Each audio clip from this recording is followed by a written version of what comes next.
वंदे मातरम तो भारत डिफाइंस देख रहे हैं आप। हमारे देश में कल से ही वंदे मातरम ना बोलने को लेकर के विवाद चल रहा है और इस विवाद में सबसे आगे खड़े हैं असदुद्दीन ओवैसी, जो हैदराबाद से सांसद हैं। दरअसल वंदे मातरम को लेकर के केंद्र सरकार की गाइडलाइन जारी हुई, जिसमें कहा गया कि वंदे मातरम गाना कंपलसरी हो गया है और इसका ऑनर सम्मान राष्ट्रगान के बराबर हो गया है। लेकिन इनका कहना है कि हम वंदे मातरम कतई नहीं बोलेंगे और कोई हमें मजबूर ही नहीं कर सकता कि हम वंदे मातरम गाएं, क्योंकि ये एक धर्म का गीत है। इसमें माता को नमन किया जा रहा है और हम किसी और के आगे झुक नहीं सकते। हम सिर्फ एक भगवान के आगे झुकते हैं, बाकी और किसी के आगे हम झुक ही नहीं सकते। ये इतना नेशनल इंपॉर्टेंस को लेकर के क्रूशियल वीडियो है कि मुझे लगा कि इस पे एक वीडियो करना चाहिए और हम भारतीयों को इसके बारे में बहुत ही कम जानकारी है इन चीज़ों को लेकर के। देखिए, सबसे पहले बात करते हैं कि इन्होंने एक्चुअली कहा क्या है। इन्होंने कहा कि ये जो वंदे मातरम है ये ऑड टू गॉडेस है, यानी कि एक देवी को गीत गाया गया है और इसलिए हम इसको नहीं गा सकते, हमारे धर्म में ये अलाउड नहीं है। रिलीजन एक नेशन के बराबर कतई नहीं हो सकता। इनका साफ-साफ कहना है कि हमारे देश में रिलीजन नेशन इक्वल नहीं है। हम धर्मनिरपेक्ष देश हैं और हम इसे नहीं गाएँगे। ये we the people of India को मानते हैं, नॉट भारत माता। हम भारत माता को नहीं मानते, हम वंदे मातरम नहीं गाएँगे किसी भी हालत में। नेक्स्ट इनका कहना है कि ये नेशन एक देवी नहीं है, इज़ नॉट अ गॉडेस। इतनी सारी चीज़ें ये कह रहे हैं, लेकिन इसमें ये भूल जाते हैं कि ये बहुत सालों से, आज़ादी से भी पहले से बहुत से मुस्लिम लोगों ने ये चीज़ गाया है।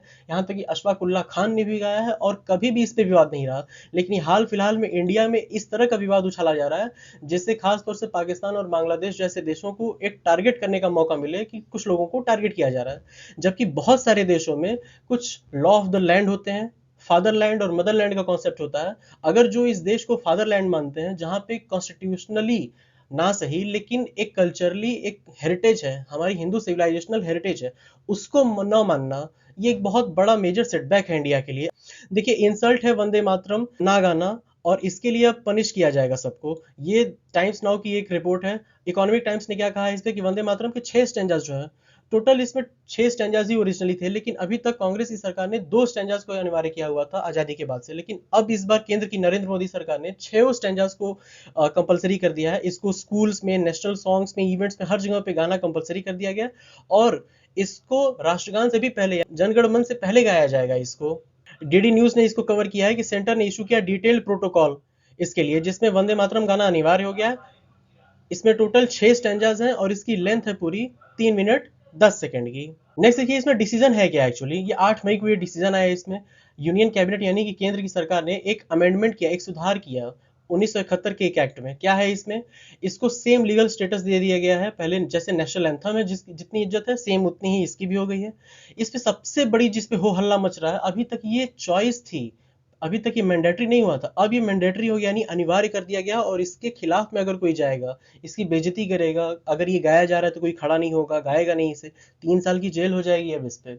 इसी पे सबसे बड़ा विवाद चढ़ा हुआ है। प्रोटोकॉल्स क्या क्या है इसके, 6 स्टैंजास इसके गाए जाएंगे। Vande Mataram must be played before national anthem, यानी कि किसी भी नेशनल एंथम से पहले वंदे मातरम गाना अनिवार्य है। स्कूल्स में, कॉलेजेस में, हर जगह पे इसको मैंडेटरी कर दिया गया है। और डेली प्रोसीडिंग, जैसे हम छोटे बच्चे थे, हम स्कूलों में जाते थे और डेली प्रार्थनाएं होती थी, असेंबलीज होती थी, प्रेयर होते थे, अब वहां पे डेली प्रोसीडिंग का हिस्सा बन गया है ये, और कम्युनिटी सिंगिंग हो गया। देखिए कि इससे इंप्लीकेशन क्या क्या होगा, किस चीज पे अब असर पड़ने वाला है। अब इसको अगर लीगली देखा जाए तो इनका ऑनर सेम हो गया, जैसे राष्ट्रगान वैसे ये। कंपल्सन और चॉइस पे पहले अंतर था, इसको अब लीगलाइज कर दिया गया है और इसमें पीनल कॉन्सिक्वेंसेज है, यानी कि जिसने भी इसकी बेइज्जती की अब उसको जेल जाना पड़ेगा 3 साल तक के लिए। ये सारा कुछ शुरू हुआ है 150वीं एनिवर्सरी से। इस गाने को लिखे हुए, जिसको बंकिम चंद्र चटर्जी ने लिखा था, इस गाने को लिखे हुए लगभग 150 साल हो चुके हैं। और इसी से केंद्र की नरेंद्र मोदी सरकार ने इसके जो 2 स्टैंजास थे, उन 2 स्टैंजास को हटा करके अब इसको पूरे फुल 6 स्टैंजास को एक्सेप्ट कर लिया और इसको पूरा 3 मिनट 10 सेकंड में गाया जाएगा। तो एक बहुत बड़ा कल्चरल शिफ्ट को भी ये दिखाता है, जिसमें अच्छा विवाद कहां से हो रहा है। विवाद ये लोग इसलिए कह रहे हैं कि इसमें रेफरेंस है हिंदू देवियों के, जिसमें दुर्गा, माँ लक्ष्मी और माँ सरस्वती की बात कही जा रही है। कि 2 चीजें हैं इसमें जिसका ये विरोध कर रहे हैं। सबसे पहला तो ये कि हम वंदन नहीं करेंगे, हम किसी के आगे झुकेंगे नहीं। लेकिन ये बात भी इनकी गलत साबित होती है। क्यों?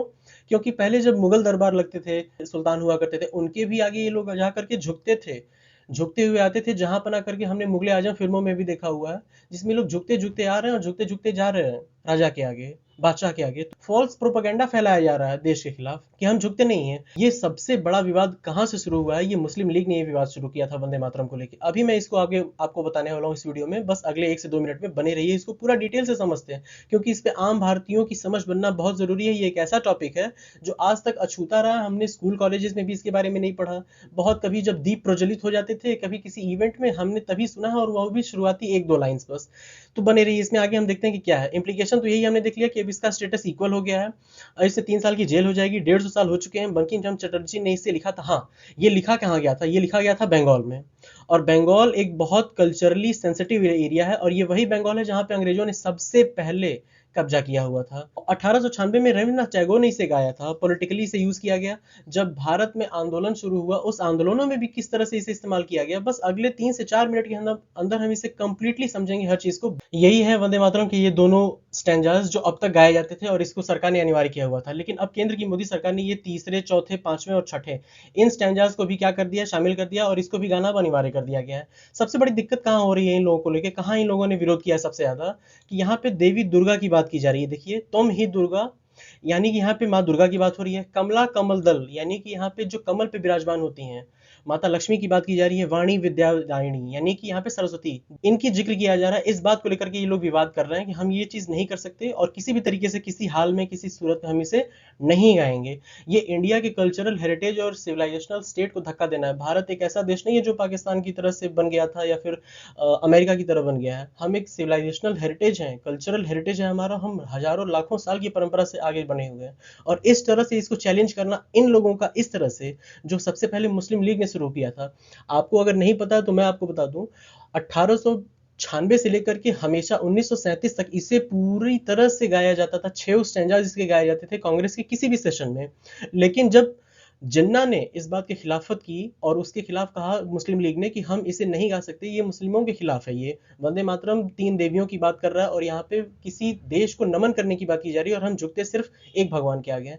तो इसके बाद से गांधी जी और नेहरू जी ने इस बात को डिसाइड किया कि हम इसके जो तीसरे, चौथे, पांचवे और ये जो छठी, ये जो स्टैंजाज हैं, तीसरे, चौथे, पांचवे, छठे, इसको हम ड्रॉप कर देंगे, और सिर्फ शुरुआत की जो 2 स्टैंजाज हैं इनको ही हम लेकर के बस आगे बढ़ेंगे, ताकि ये मुस्लिमों के लिए भी इंक्लूसिव रहे।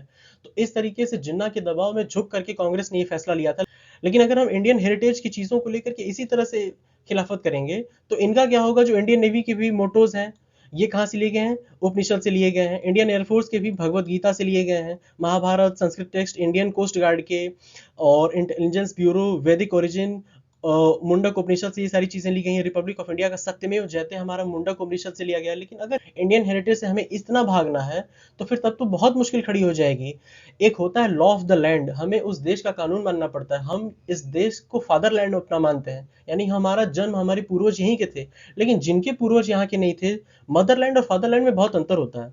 देखिए, अभी ऋषि सुनक जो प्राइम मिनिस्टर बने थे, उन्होंने हमेशा से जब ओथ ली, तो ओथ लेने के बाद वो वहां की परंपरा को फॉलो कर रहे हैं ब्रिटेन की तरीके से। उन्होंने उसको फादरलैंड की तरह से ट्रीट किया है। लेकिन कुछ लोग ऐसे हैं इस मानसिकता के बैठे हुए हैं भारत में, कि वो इसे मदरलैंड तो मानते हैं, लेकिन फादरलैंड किसी हालत में नहीं मानने को तैयार होते हैं। तो उन लोगों ने हमेशा इस देश को चैलेंज किया है, और इसका फायदा हमेशा से एंटी इंडिया लोगों को ही होगा। जब भी इस देश में यूनिटी की बात आती है, तो इस तरीके से अब बातें करना, भारत के खिलाफ जाना, ये चीज सही नहीं है। देखिए, कुछ और भी चीजें हैं, जैसे LIC, all India radio, university grants commission, इन सभी लोगों के अगर हम सोर्सेज देखें कि इनके जो मोटोज हैं वो कहाँ कहाँ से आ रहे हैं, वो महाभारत, भगवत गीता, ऋग्वेद, विष्णु पुराण, इन सारी चीजों से आ रहे हैं। तो अगर हम इतना पीछे हटेंगे, तब तो बहुत मुश्किल हो जाएगी हमारे लिए। और ये हमने एक वीडियो किया था रशिया यूक्रेन को लेकर के। आज रशिया अपना सेलिब्रेट कर रहा है विक्ट्री डे की parade. Victory day parade celebrate हो रहा है मॉस्को में, और अगर इसमें कोई भी दखल यूक्रेन देता है तो इसके लिए बहुत बुरी खबर आ सकती है। ये हमने लास्ट वीडियो किया था। और अगर आपने वीडियो यहाँ तक देख लिया है तो इसको प्लीज सब्सक्राइब कर लीजिए, और आप बने रहिए हमारे साथ, लाइक करिए इसको। धन्यवाद। वंदे मातरम। हमने तो कहा वंदे मातरम, हम तो बिल्कुल कहेंगे और हमेशा से कहते आए हैं। जय हिंद।